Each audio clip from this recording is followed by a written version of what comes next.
सरस्वती कला परिषदर 21तम वार्षिक उत्सव उद्घाटित। चंद्रपुर थाना अंतर्गत सांस्कृतिक और सामाजिक संगठन सरस्वती कला परिषदर 21तम वार्षिक उत्सव कंदरपुर स्थित सरस्वती शिशु मंदिर प्रांगण में उद्घाटित हो जाइछि।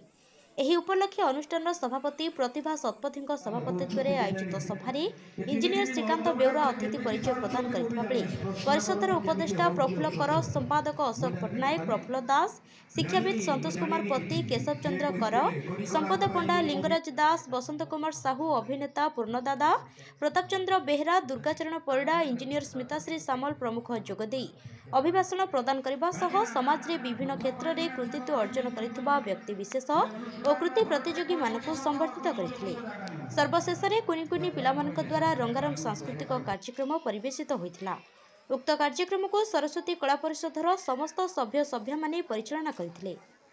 प्रदीप्त कुमार दास का रिपोर्ट, जयदेव न्यूज। मोर सदैव कुनि कुनि पिलामाने एवं तांकर अभिभावक माननकु मोर नमस्कार। ऑलरेडी हमर सभापति मैडम कहि दैछन्ती, वार्निंग दे दैछन्ती। बेसी भद्रक आम पाखक आसी पहुंची कार्यक्रम सामिल होती जड़े कलाकार। वार्षिक उत्सव भारत सरसे उत्कल कमल तामदे केशर पुण्य नीलाचल। प्रभु श्री जगन्नाथ होउछन्ति अनंत कोटि ब्रह्मांडर ठाकुर। देउळ जर बड़ देउळ, दांड जर बड़ दांड, पंडा जर बड़ पंडा, प्रसाद जर महाप्रसाद, सागर जार महादती, दीप जार महादीप, पत्नी जार महालक्ष्मी। से हेउछन्ति समस्त जगतर नाथ जगन्नाथ। केतबळे साकार केतबळे निराकार।